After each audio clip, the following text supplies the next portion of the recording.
మన ప్రభువును రక్షకుడైనటువంటి యేసుక్రీస్తు ప్రభువారి యొక్క దివ్యమైన నామంలో ఈ సాయంకాల సమయంలో వీడియో చూస్తున్నటువంటి ప్రతి ఒక్కరికి కూడా ప్రభునామం వందనాలు తెలియజేసుకుంటున్నాను. ప్రియమైనటువంటి దేవుని బిడ్డలారా, గత వారంలో మనము దేవుని వర్తమానంలో విధేయత అనేటువంటి అంశం మీద కొన్ని మాటలు మనము ధ్యానించడం జరిగినది. అలాగనే దేవునికిని క్రీస్తు ప్రభువారికి మనం విధేయత కలిగి ఉండాలి అనేటువంటి మాటలు మనము గత వారంలో చూసుకోవడం జరిగినది. ఎలాగంటే దేవుణ్ణి ప్రేమించినటువంటి వారికి, దేవుని మాట వినేటటువంటి వారికి, దేవుని ఆజ్ఞలను అనుసరించేటటువంటి వానికి ప్రతి ఒక్కరికి కూడా దీవెనలు వస్తాయి, లేదా దేవుని తిరస్కరించినటువంటి వానికి శాపములు వస్తాయి అని దేవుడు రెండింటిని మన మధ్యలో ఉంచుతున్నాడు. అది దీవెనలు, శాపములు అనేటువంటి రెండు ఉంచుతున్నాడు అనేటువంటిది మనం గత వారం చూసుకున్నాం. అయితే దేవుని నమ్ముకున్నటువంటి వారికి, లేదా దేవునికి మాటలను విని ఆయన ఆజ్ఞ ప్రకారం నడుచుకునేటువంటి వారందరూ కూడా దీవెనలు, ఆశీర్వాదాలను పొందుకుంటారు. అదేవిధంగా దేవునికి విధేయులైనటువంటి వారికి దేవునికి ఆశీర్వాదములు, దీవెనలు అనేటువంటివి వస్తాయి అనేటువంటి మాటలు మనం చూసుకోవడం జరిగింది. కాబట్టి దేవునికిని క్రీస్తు ప్రభువారికి విధేయులైనటువంటి పిల్లల వల్ల మనందరం కూడా ఉండాలి అని మాటలు మనము గత వారం చూసుకోవడం జరిగింది. అదేవిధంగా దాని కొనసాగింపుగా ఇప్పుడు కూడా మనం చూసినప్పుడు, మనము ఈ వారంలో మనం చూసినప్పుడు మనము దేవునికిని క్రీస్తు ప్రభువారికి ఎలాగైతే విధేయులుగా ఉన్నామో, అలాగనే లేఖన భాగాలు మనం పరిశీలించినప్పుడు భార్యలు భర్తలకును, భర్తలు భార్యలకును విధేయులై ఉండాలని పరిశుద్ధ గ్రంథం మనకు బోధించుతున్నది. మొట్టమొదటిగా మనం చూసినప్పుడు ఎఫెసీయులకు రాసినటువంటి పత్రిక 5వ అధ్యాయము 22 నుండి 25 వచనములు మనం ధ్యానించినప్పుడు ఇక్కడ కొన్ని మాటలు మనం చూస్తున్నాం. 22వ వచనంలో, స్త్రీలారా ప్రభువునకు వలె మీ సొంత పురుషులకు లోబడి ఉండి, క్రీస్తు సంఘమునకు శిరస్సు అయి ఉన్నలాగున పురుషుడు భార్యకు శిరస్సు అయి ఉన్నాడు. క్రీస్తే శరీరమునకు రక్షకుడై ఉన్నాడు. సంఘము క్రీస్తునకు లోబడినట్టుగా భార్యలు కూడా ప్రతి విషయంలోనూ తమ పురుషులకు లోబడవలను. ఇది మొదటి పాయింట్గా మనం గమనించినప్పుడు, స్త్రీలు లేదా భార్యలు తమ భర్తలకు లోబడి ఉండాలి, అంటే వారికి విధేయత కలిగి ఉండాలి అనేటువంటి పాయింట్ మనం చూస్తున్నాం. ఎందుకని సంఘము ఎలాగైతే, సంఘమునకు క్రీస్తు ప్రభువారు ఎలాగైతే శిరస్సు అయి ఉన్నాడో, అదే ఆ విధంగానే క్రీస్తుకు సంఘము లోబడి ఉండాలి. అలాగుననే భార్యలు కూడా భర్తలకు లోబడి ఉండాలి, విధేయత కలిగి జీవించాలి. ఎందుకని భార్యకు భర్త లేదా పురుషుడు శిరస్సు అయి ఉన్నాడనే మాట మనం చూస్తున్నాం. కాబట్టి పురుషుడికి లేదా భర్తకి భార్య లోబడి ఉండాలి. రెండో పాయింట్గా, బి పాయింట్గా మనం చూసినప్పుడు, పురుషులారా మీరును మీ భార్యలను ప్రేమించుడి, అటువలే క్రీస్తు కూడా సంఘమును ప్రేమించి అనేటువంటి మాట మనం చూస్తున్నాం. కాబట్టి పురుషులకు కూడా చెప్తున్నాడు, అనగా భర్తలకు కూడా చెప్తున్నాడు. ఏమని చెప్తున్నాడంటే, పురుషులారా మీరును మీ భార్యలను ప్రేమించుడి. కాబట్టి ప్రేమించడం అంటే వారికి కూడా మనం గౌరవించాలి, వారిని కూడా మనము ప్రేమించాలి, గౌరవించాలి. వారి ఎడల కూడా మనం విధేయత కలిగి ఉండేటువంటి వారిగా ఉండాలి.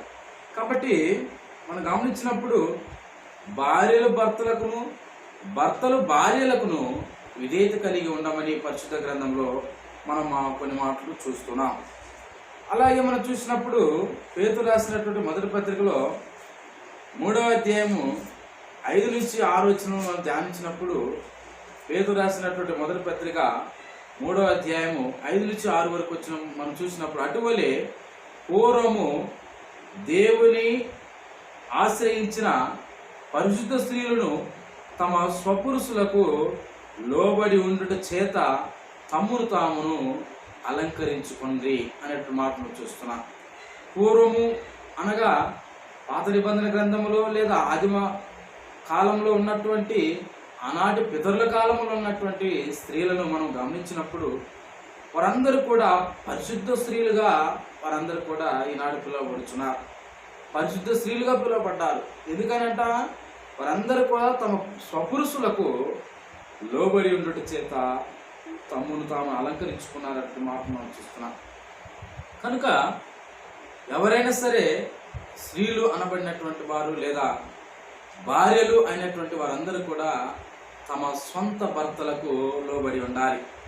ఆ విధంగా ఎప్పుడైతే లోబడి ఉంటారో, ఎప్పుడైతే వారికి భర్తలకు విధేయత కలిగి జీవిస్తారో వాళ్ళందరూ కూడా పరిశుద్ధ స్త్రీలుగా లిఖించబడినట్టు రీతిగా పూర్వకాలంలో ఉన్నటువంటి ఆ యొక్క ప్రజలను దేవుడు పరిశుద్ధ స్త్రీలుగా ఈనాడు పరిశుద్ధ గ్రంథంలో మనము చూస్తున్నాం. పరిశుద్ధ స్త్రీలుగా వారు లిఖించబడి ఉన్నారు. అదేవిధంగా ఈ కాలంలో ఉన్నటువంటి క్రైస్తవ బిడ్డలైనటువంటి మనందరం కూడా దేవుని నమ్ముకున్నటువంటి ప్రతి ఒక్క బిడ్డ కూడా భార్యలు భర్తలకు లోబడి విధేయత కలిగి జీవించాలి. అలాగే భర్తలు కూడా భార్యలకు ప్రేమించినటువంటి వారిగా ఉంటూ విధేయత కలిగి ఉండేటువంటి వారిగా ఉండాలి. మనం గమనిస్తున్నాము, పూర్వము దేవుని ఆశ్రయించినటువంటి పరిశుద్ధ స్త్రీలను తమ స్వపురుషులకు లోబడి ఉండేటి చేత తమను తామును అలంకరించుకోరు. ఆ ప్రకారము శారా అబ్రహామును యజమానుడని పిలుచుచు అతనికి లోబడి ఉండెను. మీరును యోగ్యముగా నడుచుకొనుచు ఏ భయమునకు బెదరకున్న ఎడల ఆమెకు పిల్లలగుదురు. ఎవరికి?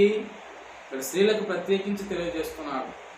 ఎప్పుడైతే తమ భర్తలకు, తమ సొంత భర్తలకు లోబడి వారి యజమానులుగా శారాను మనం గమనించినప్పుడు అబ్రహాము యజమానిగా ఉన్నాడని, యజమానిగా ఆయనను గౌరవిస్తూ, ఆయనకు లోబడి, ఆయన ప్రేమిస్తూ ఆ విధంగా ఉండుట ద్వారా ఆమె ఏమైపోయాయి? ఈరోజు మన ఈనాడు ఉన్నటువంటి ఈ యొక్క స్త్రీలందరికీ కూడా ఆమె తల్లి అయినటువంటిదిగా మనం చూస్తున్నాం. కాబట్టి ఈ స్త్రీలకు ఆమె తల్లి అయి ఉండగా, పరిశుద్ధ స్త్రీలందరికీ కూడా ఆమె తల్లి అయి ఉండగా ఆమె పిల్లలుగా మనం ఉండాలి. అంటే ఆమె పిల్లలుగా ఈ స్త్రీలు, ఇప్పుడున్నటువంటి స్త్రీలు ఆ విధంగా ఆమె పిల్లలుగా ఉండాలి అంటే తమ స్వపురుషులకు అనగా సొంత భర్తలకు లోబడి వారిని ప్రేమిస్తూ, వారిని గౌరవిస్తూ ఉండాలంటే మాటను చూస్తున్నాం. అదేవిధంగా పురుషులు కూడా ఆ విధంగా ఉండాలి. అటువలనే పురుషులారా, జీవమను కృపావరంలో మీ భార్యలు మీతో పాలివారై ఉన్నారని ఎరిగి ఎక్కువ బలహీనమైన ఘటమని భార్యను సన్మానించి మీ ప్రార్థనలకు అభ్యంతరం కలుగకుండునట్లు జ్ఞానము చొప్పున వారితో కాపురం చేయడి.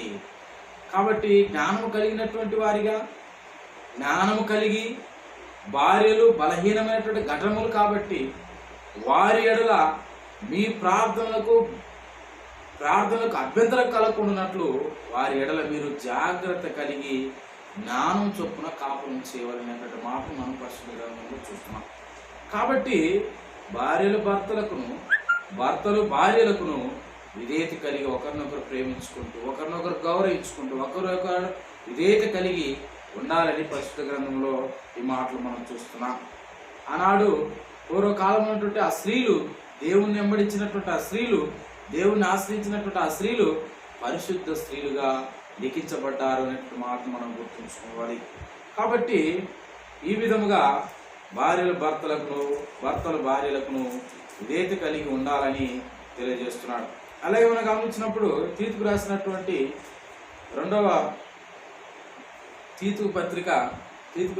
పత్రిక 2వ అధ్యాయము 4 నుంచి 5 వచనాలను మనం చూసినప్పుడు, అలాగుననే వృద్ధ స్త్రీలు కొండెగత్తెలను మిగులు మద్యపానాసక్తులనై ఉండక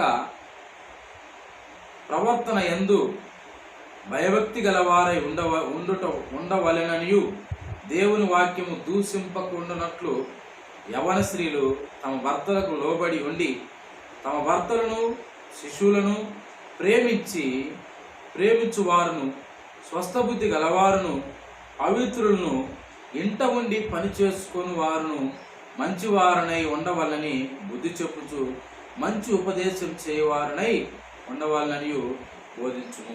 కాబట్టి ఇక్కడ అంటున్నాడు, వృద్ధ స్త్రీలు ఎలా ఉండాలంట? వృద్ధ స్త్రీలు కొండెగత్తెలుగా ఉండకూడదు. అలా ఉండకుండా వారు మితానుభవం కలిగినటువంటి వారై మాన్యులను స్వస్థ బుద్ధి కలిగినటువంటి వారిగా ఉండాలి. అలాగే వారు కొండెగత్తులు ఉండకూడదు, మద్యపానాసక్తులుగా ఉండకూడదు. వారు ఆ విధంగా ఉండకుండా మంచి ప్రవర్తన కలిగినటువంటి వారై దేవుని యందు భయభక్తి కలిగినటువంటి వారై ఉంటూ ఉండాలి.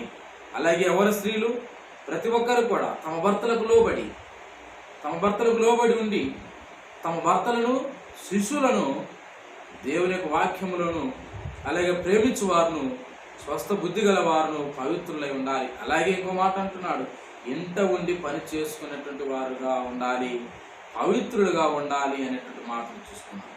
ఈ విధంగా ఒకరిపైన ఒకరికి నమ్మకం, భార్య పైన భర్తకు, భర్త పైన భార్యకు కలిగేటటువంటి నమ్మకం కలిగేటటువంటి రీతిగా ఈ విధంగా పవిత్రులుగా మంచి వారిగా ఉండాలి.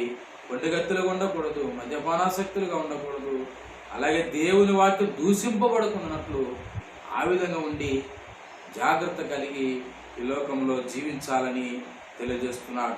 అలాగే యవన పురుషులైనటువంటి వారిని కూడా హెచ్చరిస్తున్నాడు. కాబట్టి అటువల్లే స్వస్థ బుద్ధి గల వారే ఉండవాలని యవన పురుషులను హెచ్చరించుము అనేటువంటి మాట మనం చూస్తున్నాం. కాబట్టి యవన పురుషులు కూడా స్వస్థ బుద్ధి, మంచి బుద్ధి కలిగినటువంటి వారై భార్య ఎడల ప్రేమ కలిగి ఉండేటటువంటి వారిగా ఉండాలని మనం చూస్తున్నాం. అలాగే ప్రియమైనటువంటి దేవుని పిల్లరా, దేవుడు మనకి ఇచ్చినటువంటి సమయంలో ఇంకను కొన్ని చక్కటి మాటలు మనం చూద్దాం.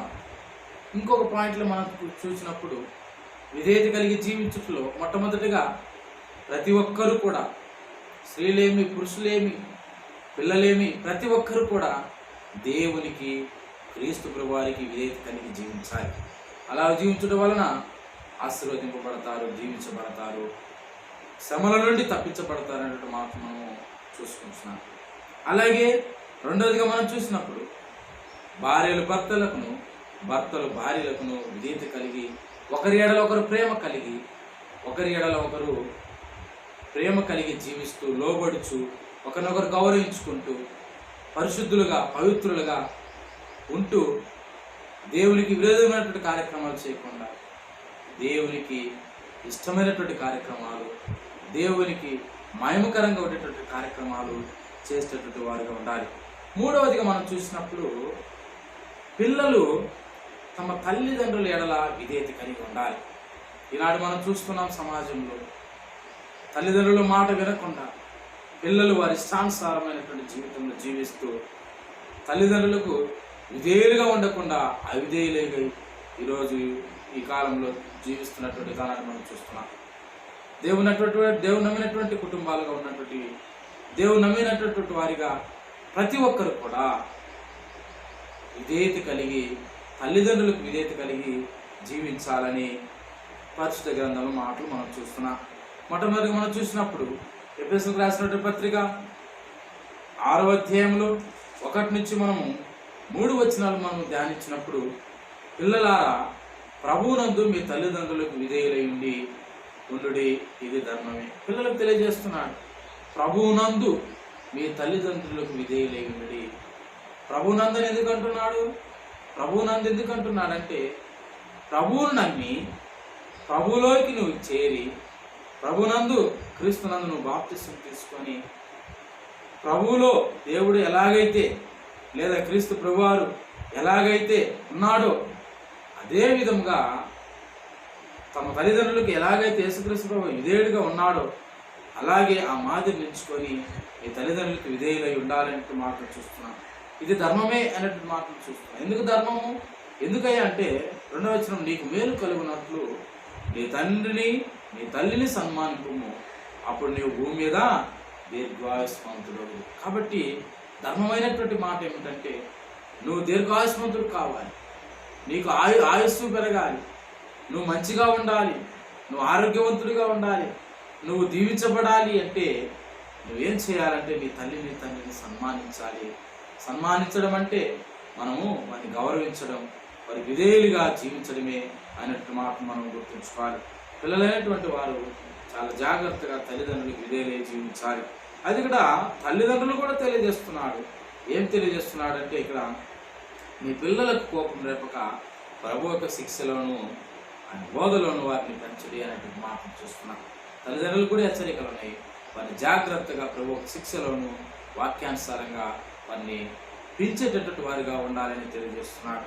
అలాగే మనం చూసినప్పుడు కొలస్సీలకు రాసిన పత్రికలో 3వ అధ్యాయం 20వ వచనం చూసినప్పుడు, కొలస్సీలకు రాసిన పత్రిక 3వ అధ్యాయము 20వ వచనాన్ని మనం చూసినప్పుడు, పిల్లలారా అన్ని విషయములలో మీ తల్లిదండ్రుల మాట వినుడి, ఇది ప్రభువును బట్టి మెచ్చుకోదగినది. గమనించారా? అంటున్నాడు అన్ని విషయాలలో కూడా మీ తల్లిదండ్రుల మాట వినండి. అన్ని విషయాలలో కూడా అన్ని అంటే ఏమిటంటే దేవునికి ఇష్టమైనటువంటి కార్యక్రమాలు. ఒకవేళ మీ తల్లిదండ్రులు దేవునికి విరోధమైనటువంటి కార్యక్రమాలు చేయమని చెప్పారనుకోండి, వాటి విషయంలో అయితే కాదు, కానీ ప్రభువును బట్టి మెచ్చుకోదగినటువంటి పనులు ఏమైనా ఉంటే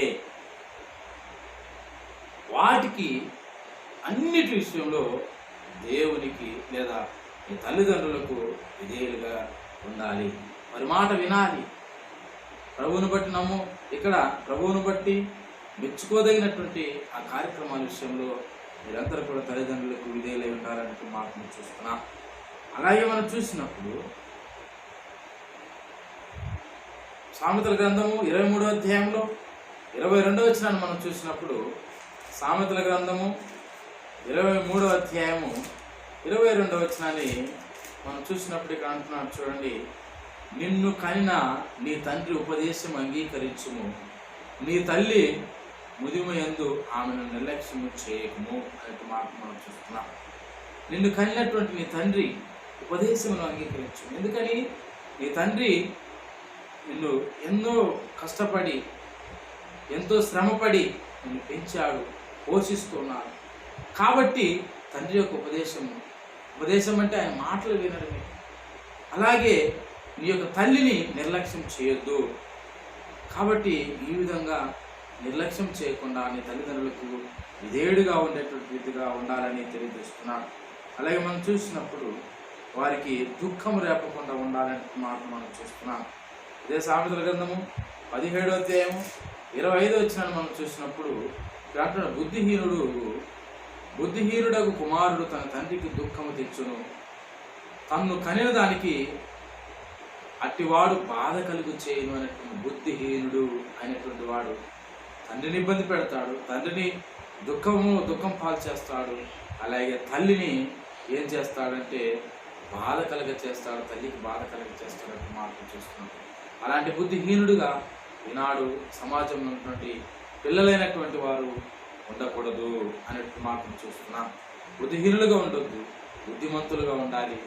బుద్ధిమంతులుగా ఉంటూ తల్లిదండ్రులకు విధేయులుగా ఉంటూ వారికి దుఃఖాన్ని బాధను కలిగించకుండా వారికి సంతోషమును ఆనందమును కలిగించేటటువంటి వారిగా ఉండాలని మనం చూస్తున్నాం. అలాగే మనం చూసినప్పుడు దానికి ఆదికాండం 26వ అధ్యాయంలో 34 నుంచి 35 వచనంలో కూడా మనం యొక్క సంఘటన కూడా మనం గమనించుకోగా, కాబట్టి తల్లిదండ్రులకు దుఃఖం కలిగి చేయకుండా మనము వారి సంతోషాన్ని కలిగి చేసేటటువంటి వారిగా ఉండాలని తెలియజేస్తున్నాను. అలాగే మనము లూకా సువార్త 2వ అధ్యాయంలో 51వ వచనాన్ని మనము ధ్యానించినప్పుడు అక్కడ యేసుక్రీస్తు ప్రభువారు తన తల్లిదండ్రులకు ఎలాగున్నాడు, ఎలాంటి విధేయత కలిగి ఉన్నాడు అనే మాటను పరిశీలించినప్పుడు లూకా సువార్త 2వ అధ్యాయంలో 51వ వచనంలో, అంతటా ఆయన వారితో కూడా బయలుదేరి నజరేతునకు వచ్చి వారికి లోబడి ఉండెను. ఆయన తల్లి సంగతులన్నింటినీ తన హృదయంలో భద్రం చేసుకునేను. గమనించారా? ఇక్కడ వారికి తన తల్లిదండ్రులకు యేసుక్రీస్తు వారు విధేయుడిగా ఉన్నటువంటి రీతిగా లోబడి ఉండేటువంటి మాటను మనం చూస్తున్నాం. అలాగే మనం చూసినప్పుడు తిమోతి రాసినటువంటి 2వ పత్రిక 3వ అధ్యాయంలో 1 నుంచి 2 వచనం మనం చూసినప్పుడు తిమోతికి రాసినటువంటి 2వ పత్రిక 3వ అధ్యాయం 1 అంత్య దినములలో అపాయకరమైన కాలం వచ్చునని తెలుసుకొని ఎలాగనగా మనుషులు స్వార్థప్రియులు, ధనాపేక్ష, బింకంలాడువారు, అహంకారులు, దూషకులు, తల్లిదండ్రులు, అవిధేయులు, కృతజ్ఞత లేని వారిని, అపవిత్రులు, అనురాగరహితులను, అతిద్వేషులను, అపవాదకులు, అజితేంద్రియాయులు, క్రూరులు, సజ్జనేద్వేషులు, ద్రోహులు, మూర్ఖులు, గర్వాంధులు, దేవుని కంటే సుఖానుభవం ఎక్కువగా ప్రేమించే వారును, పైకి భక్తి గల వారు ఉండి దాని శక్తి ఆశ్రయించే వారిని ఉందరు, ఇటు వారికి విముఖుడు అనే మాటను చూస్తున్నాం. ఇక్కడ మనము గమనించాల్సిన మాట ఏమిటంటే అపాయకరమైనటువంటి కాలములు వచ్చుననేటువంటి మాటలు చూస్తున్నాం. వారందరూ కూడా తల్లిదండ్రులకు అవిధేయులైనటువంటి వారు కూడా అంత్య దినాలలో ఉంటారు అన్నట్టు మాట చూస్తున్నాం. ఈనాడు మనం అంత్య దినాలలో ఉన్నాం. తల్లిదండ్రులకు అవిధేయులుగా ఉండకుండా విధేయత కలిగినటువంటి వారుగా ఉండాలని చూస్తున్నాం. అదేవిధంగా రోమిలకు రాసిన పత్రిక 1:30-31 మనం ధ్యానించినప్పుడు అక్కడ కూడా ఆ మాట మనం చూస్తున్నాము.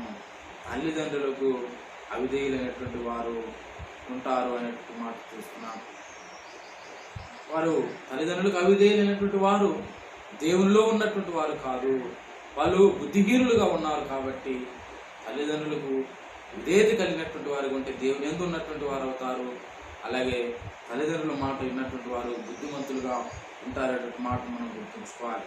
కనుక ప్రియమైనటువంటి దేవుని బిడ్డలారా, మనమందరం కూడా మన యొక్క పిల్లలను క్రమశిక్షణ పెంచుకుంటూ, అలాగే పిల్లలు తల్లిదండ్రులకు విధేయులైనటువంటి వారిగా ఉండాలి. అలాగే భార్యలు భర్తలు భార్యలకు విధేయత కలిగినటువంటి వారిగా ఉండాలని తెలియజేస్తున్నాడు. మనం గత వారంలో మనం చూసుకున్నాము. మనము దేవునికి క్రీస్తుకు విధేయులై ఉంటే మనం ఆశీర్వదించబడతాం, దీవించబడతామని మనం గత వారంలో చూసుకున్నాం. అయితే ఈ వారంలో ఈ కొద్ది నిమిషాలలో మనం గమనించినప్పుడు భర్తలు భార్యలకు విధేయత కలిగి ఒకరికొకరు ప్రేమ కలిగి ఒకరికొకరు లోబడి జీవించినట్లయితే దేవుడు మనం మెచ్చుకుంటాడు, క్రీస్తు ప్రభువారు మనం ఆశీర్వదిస్తాడు అనే మాటను. ఎందుకంటే భార్యకు శిరస్సు పురుషుడు భర్త, అలాగే భర్తకు శిరస్సు అనగా పురుషుడికి శిరస్సు క్రీస్తు ప్రభువారు, అలాగే క్రీస్తు ప్రభువారికి శిరస్సు తండ్రి అయిన దేవుడు అనే మాట. ఎప్పుడైతే భార్య భర్తకు విధేయురాలుగా ఉంటుందో, అలాగే ఆ విధేయత అనేటువంటిది అతడు మయంపరచబడినప్పుడు, భార్య వలన పురుషుడు మయంపరచబడినప్పుడు, లోబడబడినప్పుడు, అలాగే పురుషుడు వలన క్రీస్తు ప్రభువారు మయంపరచబడతాడు. క్రీస్తు ప్రభువారు మయంపరచబడటం వలన తండ్రి దేవుడు మయంపరచబడతాడు అనేటువంటి దాన్ని మనం గుర్తుంచుకోవాలి. అదేవిధంగా తల్లిదండ్రులకు తమ పిల్లలు విధేయత కలిగి జీవించడం ద్వారా, తల్లిదండ్రులకు విధేయత కలిగి ఉండటం ద్వారా వారు సృష్టించినటువంటి దేవుడు, తండ్రులకు తండ్రి అయినటువంటి దేవుడు తల్లిదండ్రులకు తండ్రి అయినటువంటి దేవుడు ఆయన కూడా మహింపరచబడతారు అనేటువంటి మా పిల్లలు తల్లిదండ్రులకు విధేయత కలిగి ఉండటం ద్వారా దేవుడు మహింపరచబడతారనేటువంటి మనం గుర్తెరిగి, ఈ విధంగా ప్రతి ఒక్కరు కూడా ఒకరిలో ఒకరు విధేయత కలిగి ఈ లోకంలో జీవించాలనేటువంటి దాన్ని గుర్తుంచుకొని, ఈ యొక్క విధేయత అనేటువంటిది యేసుక్రీస్తు ప్రభువారు కూడా శ్రమపడి విధేయత నేర్చుకున్నట్టు మాత్రం మనం పరిశుద్ధ గ్రంథంలో ధ్యానిస్తున్నాం.